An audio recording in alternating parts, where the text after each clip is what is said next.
حجاج کرام کے قافلے جوق در جوق حرمین طیبین کی طرف رواں دواں ہیں۔ کوئی تو جدہ جاتے ہیں، پھر مکہ شریف عمرہ کرتے ہیں، اور پھر حضور کی بارگاہ میں حاضر ہو رہے ہیں۔ اور کوئی ایسے بھی ہیں یہاں سے جہاز میں بیٹھتے ہیں فیصل آباد سے سیدھا مدینہ طیبہ۔ اللہ اکبر۔ اللہ تعالی ہمیں بار بار بادب حاضری نصیب فرمائے۔ اللہ تعالیٰ نے ساری دنیا بڑی حسین بنائی ہے، ہر خطہ اپنا الگ حسن رکھتا ہے، اور حسن اور پسندیدگی کے معیارات مختلف ہیں، لیکن یہ حقیقت ہے کہ مدینہ منورہ سے بہتر کوئی خطہ نہیں ہے۔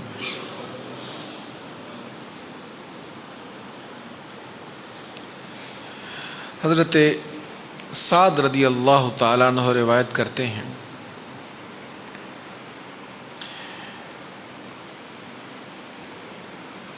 کہ حضور پرنور صلی اللہ تعالیٰ علیہ وآلہ وسلم نے فرمایا، مدینہ منورہ لوگوں کے لیے بہتر ہے اگر جانتے، اگر پتہ ہوتا۔ جو شخص بطور اعراض مدینہ منورہ کو چھوڑے گا، یعنی مدینہ شریف کو پسند نہیں کرتا، وہاں سکونت مل گئی اور وہاں اس مقام کو چھوڑنے سے کوئی چیز رکاوٹ نہیں ہے، لیکن اس نے مدینہ منورہ پر کسی اور جگہ کو ترجیح دے دی اور مدینہ منورہ کو چھوڑا، مدینہ منورہ میں کوئی فرق نہیں آئے گا، اللہ اس سے بہتر بندہ مدینہ شریف لے آئے گا۔ اور مدینہ منورہ میں اگر کوئی تکلیف پہنچے، کوئی مشقت پہنچے، اس پر جو صبر کرے گا، کل قیامت کے دن میں اس کی شفاعت کروں گا، یا فرمایا کہ میں اس کی گواہی دوں گا۔ راوی نے دونوں لفظوں کو بیان فرمایا، یا فرمایا میں شفاعت کروں گا، یا فرمایا میں اس کی گواہی دوں گا۔ کیا گواہی دیں گے حضور؟ یہی نا کہ یا اللہ، یہ مدینہ شریف میں آیا تھا، میرے شہر میں آیا تھا، اس کو مشکل پیش آئی تھی، مشقت پیش آئی تھی، لیکن اس کی محبت میں فرق نہیں آیا، تو یا اللہ اس پر کرم کر دینا، اس کی بھی بخشش فرما۔ اللہ اکبر۔ حضرت سفیان بن ابی زہیر رضی اللہ تعالیٰ عنہ روایت کرتے ہیں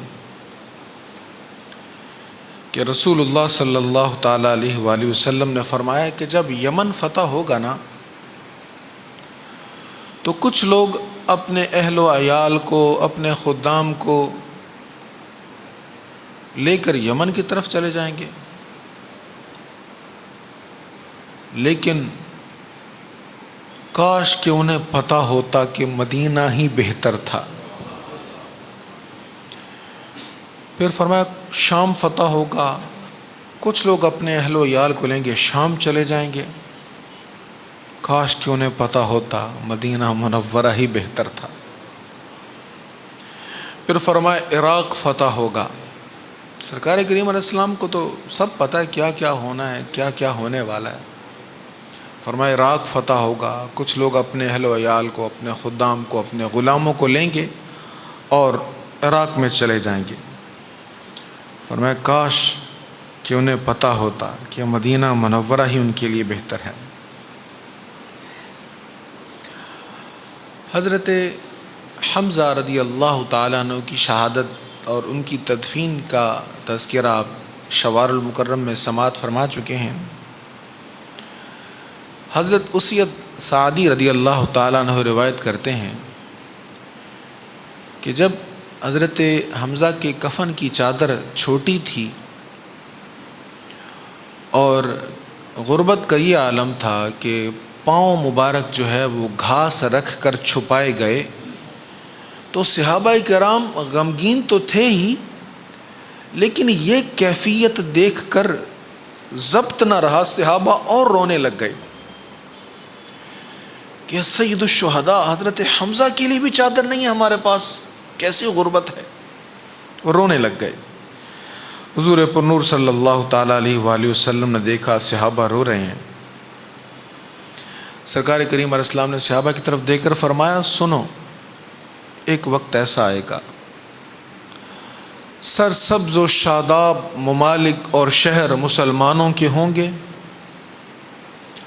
اور لوگ ان علاقوں میں چلے جائیں گے اور وہاں سے اپنے اہل و عیال کو لکھ کر بھیجیں گے کہ بھئی یہاں آ جاؤ، یہ عرب کی زمین، حجاز کی زمین تو چٹیل ہے، خشک زمین ہے، تم یہاں آ جاؤ۔ تو وہ ان کی دعوت پر مدینہ منورہ چھوڑ کر ان سرسبز و شاداب اور خوبصورت وادیوں میں اور پھلوں سے لدے ہوئے علاقوں میں لوگ چلے جائیں گے۔ حضور نے فرمایا انہیں پتہ نہیں ہے کہ مدینہ ہی ان کے لیے بہتر ہے۔ اللہ اکبر۔ پیرس پہ مرنے والے پیرس کو بھول جاتا، تو بھی جو دیکھ لیتا سرکار کا مدینہ۔ سرکار کریم علیہ الصلاۃ والتسلیم کے شہر کی محبت اور شہر کا حسن اسی کو نصیب ہوتا ہے جس کے دل میں حضور صلی اللہ تعالیٰ علیہ وآلہ وسلم کی محبت ہوتی ہے۔ حضرت سیدنا عبداللہ ابن عمر رضی اللہ تعالیٰ عنہما روایت کرتے ہیں، یہ حضرت سیدنا فاروق اعظم کے صاحبزادے تھے، حضرت عمر کے، اور حضور علیہ الصلوۃ والسلام کی سنتوں سے، حضور کے آثار سے، حضور کے تبرکات سے بڑی محبت کیا کرتے تھے۔ بلکہ آپ کے خادم نافع بلکہ غلام آپ کے نافع رضی اللہ عنہ، وہ کہتے ہیں کہ جب مدینہ منورہ سے حضرت عبداللہ ابن عمر مکہ معظمہ کی طرف چلتے تو خاص مقامات پر نماز پڑھا کرتے تھے، اس کے علاوہ کہیں نماز نہیں پڑھتے تھے۔ ایک بار ایسا ہوا، میں آپ کے ساتھ جا رہا تھا کہ راستے میں ایک جگہ نماز پڑھی اور اس جگہ کے بالکل قریب مسجد تعمیر ہو چکی تھی، آپ مسجد میں نہیں گئے، وہاں پر نماز پڑھی۔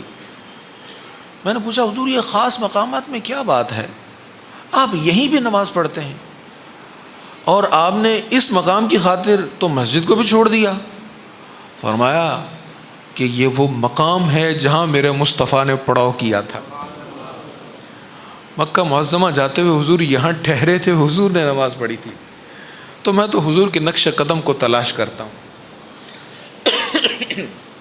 تو آپ روایت کرتے ہیں حضرت سیدنا عبداللہ ابن عمر رضی اللہ تعالیٰ عنہ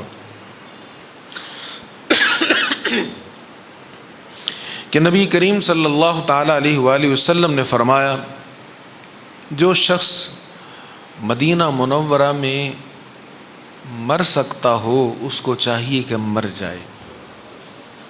اس کا مطلب یہ نہیں کہ خودکشی کرے، خود کو ہلاکت میں ڈالے، یعنی جس کو محسوس ہو میرا آخری وقت ہے اور اس کو اختیار ہو کہ میں یہاں رہ بھی سکتا ہوں، یہاں سے جا بھی سکتا ہوں، تو اس کو اس میں وہ اختیار استعمال کرنا چاہیے جہاں اس کو موت مدینہ شریف میں آئے۔ خودکشی کسی بھی جگہ جائز نہیں ہے، نہ حرم میں جائز ہے، نہ مکہ معظمہ میں، نہ مدینہ منورہ میں، کہیں بھی کسی بھی جگہ بھی۔ تو اس ثواب کی لالچ میں کہ یہاں پر موت آئے، خودکشی جو ہے یہ حرام ہے۔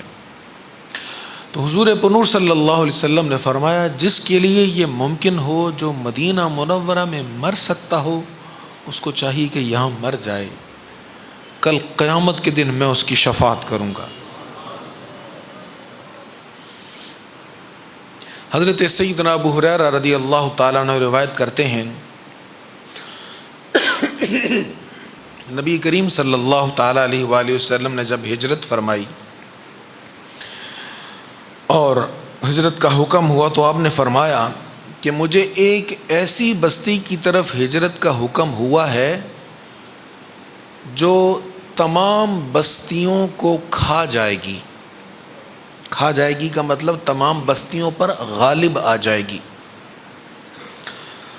لوگ اسے یثرب کہتے ہیں، وہ مدینہ منورہ ہے۔ لوگوں کو اس طرح پاک و صاف کرے گا، وہ علاقہ، وہ بستی لوگوں کو ایسے پاک اور صاف کرے گی جیسے بھٹی لوہے کے میل کو صاف کر دیتی۔ یعنی انسان گناہوں میں آلودہ ہو، نامہ اعمال گدلا ہوا ہو اور مدینہ منورہ میں چلا جائے، حضور کی بارگاہ میں حاضر ہو جائے۔ اب مدینہ منورہ ایسی بھٹی ہے، یہاں سے جب نکلے گا تو جس طرح لوہے کا زنگ بھٹی سے نکل کر ختم ہو جاتا ہے، ایسے ہی اس کے گناہ مدینہ منورہ میں آنے کی برکت سے صاف ہو جائیں گے۔ وَلَوْ أَنَّهُمْ إِذ ظَّلَمُوا أَنفُسَهُمْ جَاءُوكَ، جب لوگ اپنی جانوں پر ظلم کریں تو محبوب تیرے پاس آ جائیں، تیری چوکھٹ پہ آ جائیں، تیری دہلیز پر آ جائیں۔ فَاسْتَغْفَرُوا اللَّهَ، اللہ سے معافی مانگیں۔ وَاسْتَغْفَرَ لَهُمُ الرَّسُولُ، رسول آپ ان کے لیے استغفار کر دیں، سفارش کر دیں کہ مولا آ گیا ہے، معاف کر دے۔ لَوَجَدُوا اللَّهَ تَوَّابًا رَحِيمًا، پھر ضرور ایسا ہوگا کہ اللہ تعالیٰ رحم بھی فرمائے گا، توبہ بھی قبول فرما لے گا۔ تو فرمایا مدینہ منورہ ایسی بھٹی ہے جو گناہ گار جب اس میں آتا ہے تو گناہوں سے پاک اور صاف ہو کر جاتا ہے۔ حضرت انس رضی اللہ تعالیٰ عنہ روایت کرتے ہیں، رسول اللہ صلی اللہ تعالیٰ علیہ وآلہ وسلم نے ارشاد فرمایا کہ دو شہروں کے علاوہ، مکہ معظمہ اور مدینہ منورہ کے علاوہ، دجال ہر شہر میں جائے گا، ہر علاقے میں جائے گا، ہر ملک میں، دنیا کے ہر خطے میں جائے گا، لیکن مکہ معظمہ اور مدینہ منورہ میں داخل نہیں ہو پائے گا۔ فرمایا مدینہ منورہ کے ہر راستے پر فرشتوں کا پہرا ہے، وہ اس کو اندر داخل نہیں ہونے دیں گے۔ تو دجال کیا کرے گا؟ مدینہ منورہ کے قریب ایک بستی میں پڑاؤ پر کر لے گا، شہر کی حدود سے باہر ایک جگہ پڑاؤ کر لے گا، پھر مدینہ منورہ میں زلزلہ آئے گا۔ یہ قرب قیامت کے بارے میں حضور کی پیش گوئی ہے۔ پھر مدینہ منورہ میں ایک زلزلہ آئے گا، اس زلزلے کے بعد پھر دوسرا زلزلہ آئے گا، پھر دوسرے زلزلے کے بعد پھر تیسرا زلزلہ آئے گا، 3 زلزلے آئیں گے۔ یہ صحیح مسلم کی حدیث ہے اور امام مسلم نے اس کو کتاب الفتن میں لکھا ہے، فتنوں کا جہاں پر بیان ہے۔ فرمایا 3 زلزلے آئیں گے اور اس وقت تمام کفار اور منافقین جو مدینہ منورہ میں ہوں گے وہ وہاں سے بھاگ کر نکل جائیں گے اور دجال کے پاس پہنچ جائیں گے۔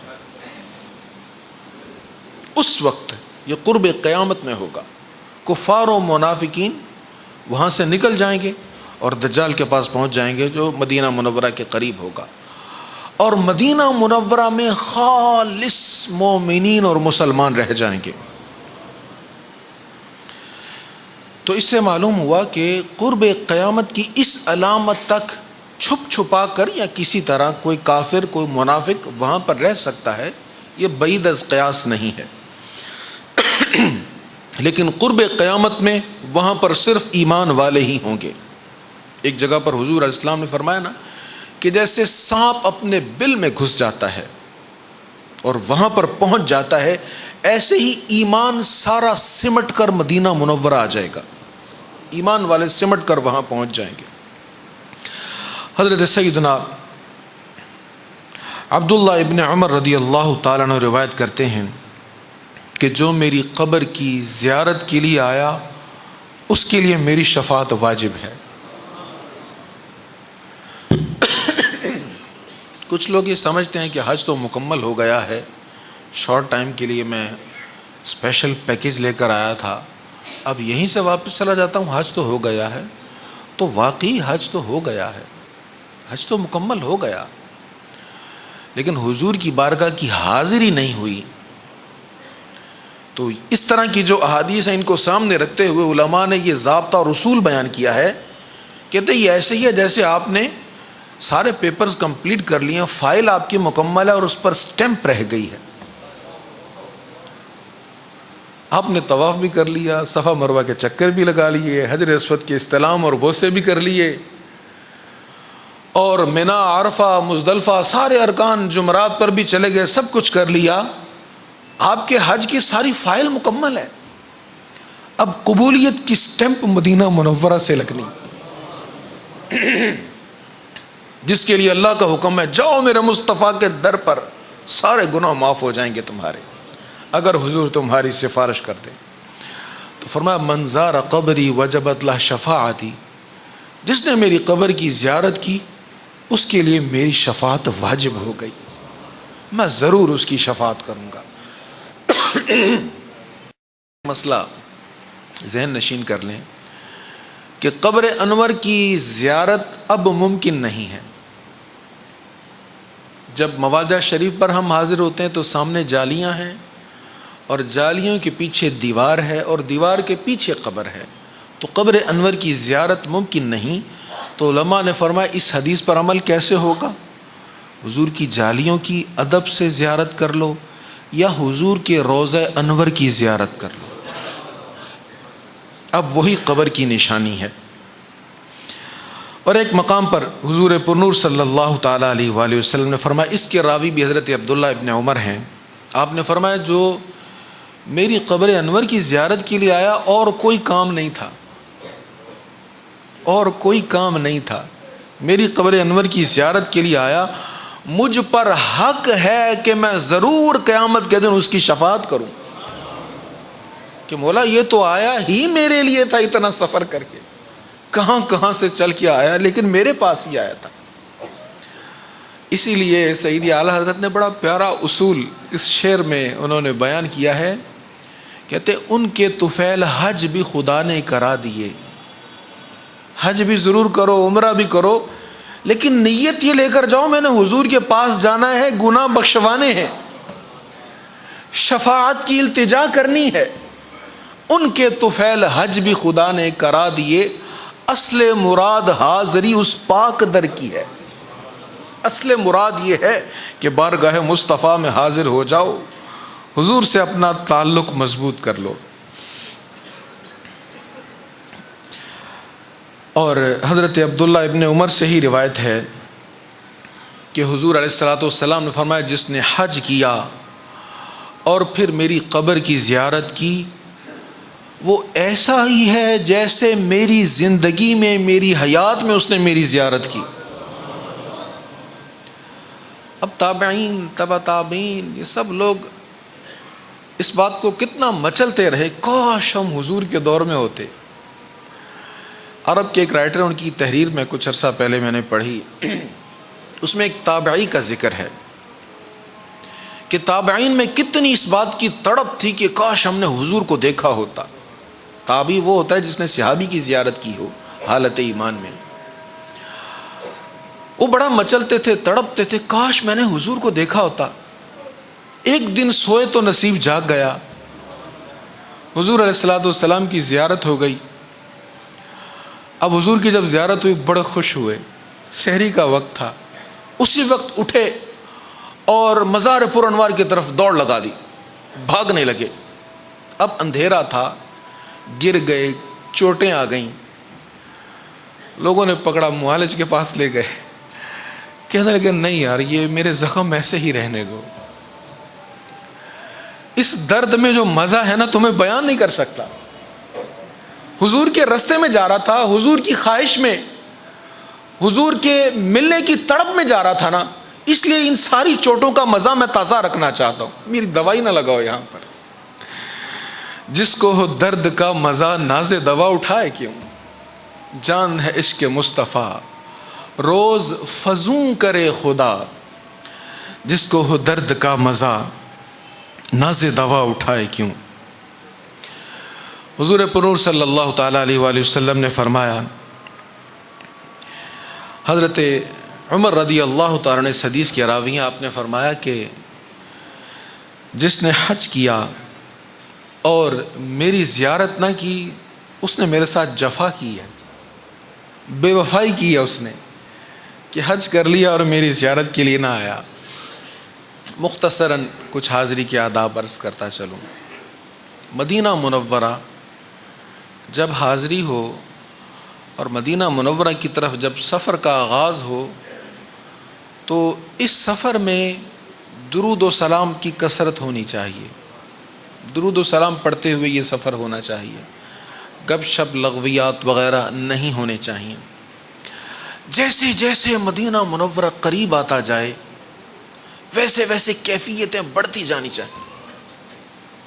علماء نے یہ بھی لکھا ہے کہ اس نیت سے سفر نہ کرو کہ مسجد نبوی شریف میں جا کر نماز پڑھیں گے تو 50,000 کا ثواب ملے گا۔ اس نیت سے جاؤ کہ حضور کی بارگاہ میں حاضر ہو رہا ہوں۔ مسجد نبوی شریف میں نمازیں بھی ہوں گی لیکن حضور کی بارگاہ کا ارادہ لے کر جاؤ، جیسا کہ حدیث شریف میں ہے کہ صرف میری بارگاہ کے ارادے سے آیا۔ حضور کی بارگاہ کے ارادے کی نیت ہو۔ جیسے جیسے مدینہ منورہ قریب آئے حضور کی یادیں، حضور کی باتیں اور حضور کی حدیثیں سن سنا کر یا یاد کر کے اپنی محبت کو بڑھاتے چلے جانا چاہیے۔ اور جب مدینہ منورہ میں پہنچ جائیں شہر کریم میں پہلے دایاں قدم رکھنا چاہیے اور ساتھ ہی دعا مانگ لینی چاہیے، یا اللہ میری یہاں حاضری بھی قبول فرما، مجھے ادب بھی نصیب فرما۔ گنبد خضرا پر پہلی نظر جب پڑ جائے تو ایسے ہی دیوانہ وار نہیں دیکھنا چاہیے، کہاں ہماری آنکھیں کہاں حضور کا روزہ۔ بے تاب نگاہی بھی یہاں بے ادبی ہے، نظروں کو جھکاتے ہوئے خاموش گزر جاؤ، بے تاب نگاہی بھی یہاں بے ادبی ہے۔ اب دیکھنا بھی ہے تو کیسے دیکھا جائے؟ علماء فرماتے ہیں اپنے گناہوں پر شرمندہ ہوتے ہوئے، لجاتے ہوئے اور اپنے گناہوں کو، بدعملیوں کو یاد کرتے ہوئے اور نصیب پر ناز کرتے ہوئے شرمندہ سی حالت میں حضور کے روزے کو دیکھے، درود و سلام پڑھے اور نگاہوں کو جھکا لے، پھر شرمندہ ہو اور پھر روزہ رسول کو دیکھے اور نگاہوں کو جھکا لے۔ ادب کا یہ عالم ہونا چاہیے۔ جب مدینہ منورہ میں پہنچیں، اگر تھکاوٹ ہے اور سفر کے اثرات ہیں یا حاجت ہے، کوئی بھی ایسی حاجت جس کی وجہ سے حاضری میں پوری توجہ نہ ہو، اگر وہ کوئی ایسی وجہ ہے تو اس وجہ کو پہلے دور کرنا چاہیے۔ آرام کی حاجت ہے تو پہلے آرام کر لینا چاہیے اور خوب تیار ہو کر، بن سنور کر، صاف ستھرے کپڑے پہن کر، غسل کر کے، خوشبو لگا کے، ہو سکے تو حضور کی سنت سمجھتے ہوئے سرما بھی پہن لیا جائے اور جتنا زیادہ سنت کے مطابق لباس ہو سکے وہ پہن کر مسجد نبوی شریف کی طرف روانہ ہونا چاہیے۔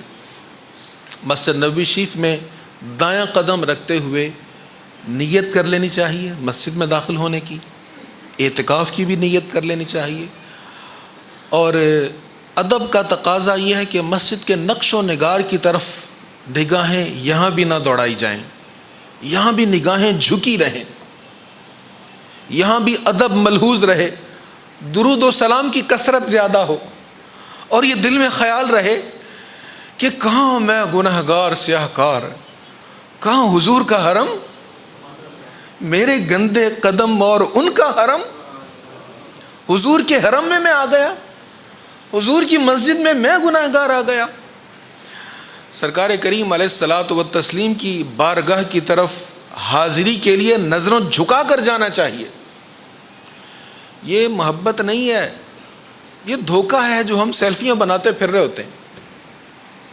یار میں ادھر کھڑا ہوں میری تصویر بناؤ، یہ ادب ہے؟ رسول اللہ کی طرف پیٹ کر کے تصویر بنا کے کیا کرو گے؟ اس تصویر کا کہاں کام آئے گی؟ جالیوں کے سامنے مووی بنانا کہاں کام آئے گا؟ کیا قبر میں کام آئے گا؟ کس کام کا؟ دنیا جہان کی تصاویر پڑی ہیں نیٹ کے اوپر، ہر مقام کی تصاویر اور ویڈیوز آپ کو نیٹ سے دستیاب ہو جائیں گی.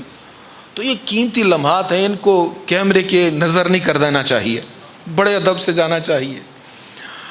حضرت فخر الدین سیالوی رحمۃ اللہ تعالیٰ علیہ کا بڑا خوبصورت شعر ہے، باب جبریل کے پہلو میں ذرا دھیرے سے فخر کہتے ہوئے جبریل کو یوں پایا گیا، اپنی پلکوں سے در یار پہ دستک دینا، اونچی آواز ہوئی عمر کا سرمایا گیا.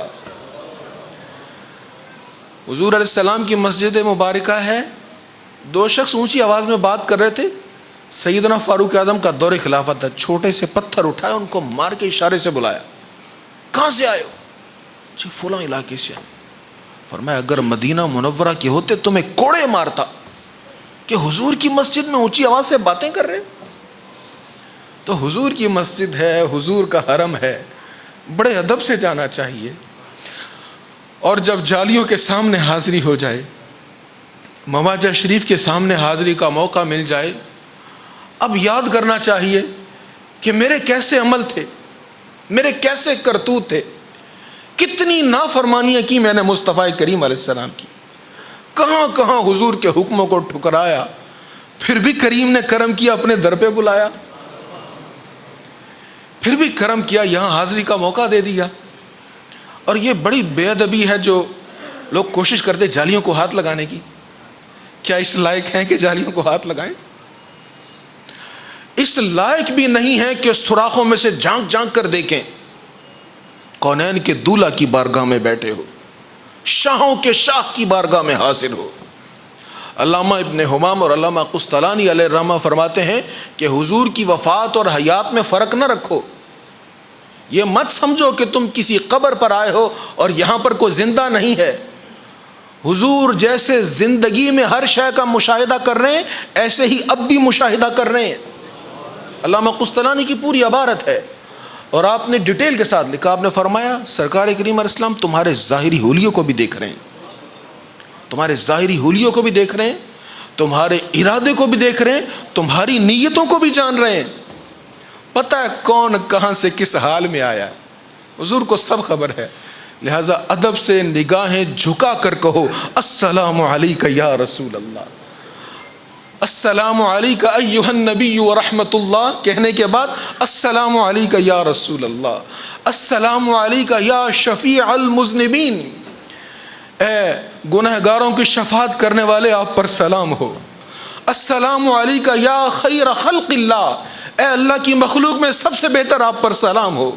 السلام علیک یا انیس الغریبین، اے غریبوں سے محبت کرنے والے آپ پر سلام ہو.